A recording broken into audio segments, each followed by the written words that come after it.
মোবাইলে এমবি আছে কিন্তু কোনো কাজ হচ্ছে না। ফেসবুক ওপেন করলে ফেসবুক চলছে না, ইউটিউব ওপেন করলে ইউটিউব চলছে না। এই সমস্যা কিভাবে সমাধান করবেন? দেখুন এখন ফেসবুক ওপেন করলাম, দেখতে পাচ্ছেন ফেসবুক কিন্তু চলে নাই।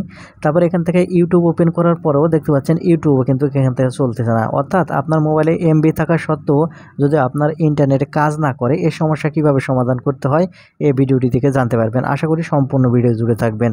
তার মূল ভিডিওতে যাওয়ার আগে ছোট্ট একটা রিকোয়েস্ট করব, শুধু ভিডিওটিতে একটা লাইক দিয়ে ভিডিওটি শেয়ার করে রাখবেন, কারণ প্রয়োজন হলে আপনিও কাজে লাগাতে পারবেন। কারণ অনেক সময় দেখবেন যে আপনার ইন্টারনেট আছে কিন্তু এমবি কাজ করতেছে না, সেই সময় আপনার কাজে লাগবে। তাহলে চলুন সম্পূর্ণ ভিডিওটি মনোযোগ সহকারে দেখতে থাকুন।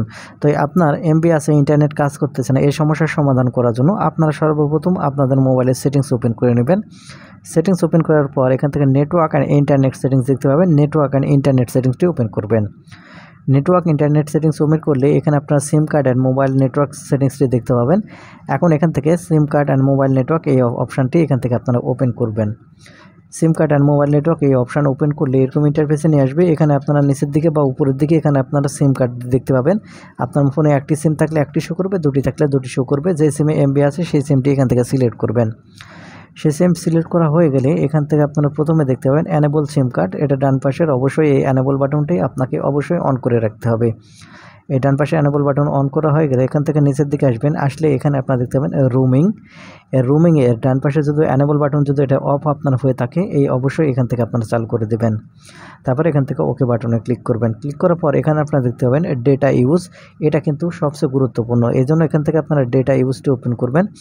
ওপেন করলে এখানে আপনারা উপরে সেটিংস আইকন দেখতে পাবেন। এখন এখান থেকে সেটিংস আইকনে ক্লিক করবেন। সেটিংস আইকনে ক্লিক করলে এখানে আপনারা দেখতে পাবেন সিট অ্যাজ ডেটা ওয়ার্নিং। এখান থেকে ডেটা ওয়ার্নিং যদি চালু থাকে, আপনারা জাস্ট এখান থেকে আপনাদের যে ডেটা ওয়ার্নিং যেটা আছে সেটা কিন্তু এখান থেকে আপনারা বন্ধ করে দিবেন। আমি এখান থেকে ডেটা ওয়ার্নিংটি এখান থেকে বন্ধ করে দিচ্ছি। তারপরে এখানে আপনারা দেখতে পাবেন ডেটা লিমিট। দেখুন আপনি যদি ডেটা লিমিট চালু করে রাখেন তাহলে যেটা হবে, আপনার নির্দিষ্ট পরিমাণ ডেটা শেষ হওয়ার পরে কিন্তু কোনো কাজ করবে না আপনার ইন্টারনেটে, যদি আপনার ডেটা লিমিট চালু করা থাকে। সেই জন্য আপনাকে অবশ্যই এখান থেকে ডেটা লিমিট চালু করা থাকলে অবশ্যই অফ করতে হবে। তাছাড়া একটা নির্দিষ্ট পরিমাণ ডেটা শেষ হওয়ার পরে আপনার মোবাইলের ইন্টারনেটের কোনো কাজই করবে না, আপনার মোবাইলের ইন্টারনেট দিয়ে কোনো কিছুই করতে পারবেন না। সেজন্য এখান থেকে ডেটা লিমিট চালু থাকলে অবশ্যই অফ করে দেবেন। তারপর এখান থেকে ব্যাক বাটনে ক্লিক করবেন। ক্লিক করে আসার পর এখানে আপনারা দেখতে পাবেন প্রিফার্ড নেটওয়ার্ক টাইপ। আপনি প্রিফার্ড নেটওয়ার্ক টাইপ এটা সিলেক্ট করবেন। করার পর এখান থেকে 3G বা 3G অনলি বা 2G যদি সিলেক্ট হয়ে থাকে তাহলে কিন্তু আপনার এই ইন্টারনেটে কাজ করবে না। সেজন্য অবশ্যই উপরে যে 4G দেখতে পাবেন, আপনার ফোনে 4G বা 5G যেটাই থাক এটা আপনারা সিলেক্ট করবেন। তারপর এখান থেকে ব্যাক বাটনে ক্লিক করে আসার পরে এখানে আপনারা দেখতে পাবেন অটোমেটিক সিলেক্ট নেটওয়ার্ক। আপনি এই অটোমেটিক সিলেক্ট নেটওয়ার্কের ডান পাশে অ্যানেবল বাটন অফ থাকলে অবশ্যই অন করবেন। তাহলে যে কাজটি হবে, আপনার নেটওয়ার্কটি অটোমেটিক সিলেক্ট করবে।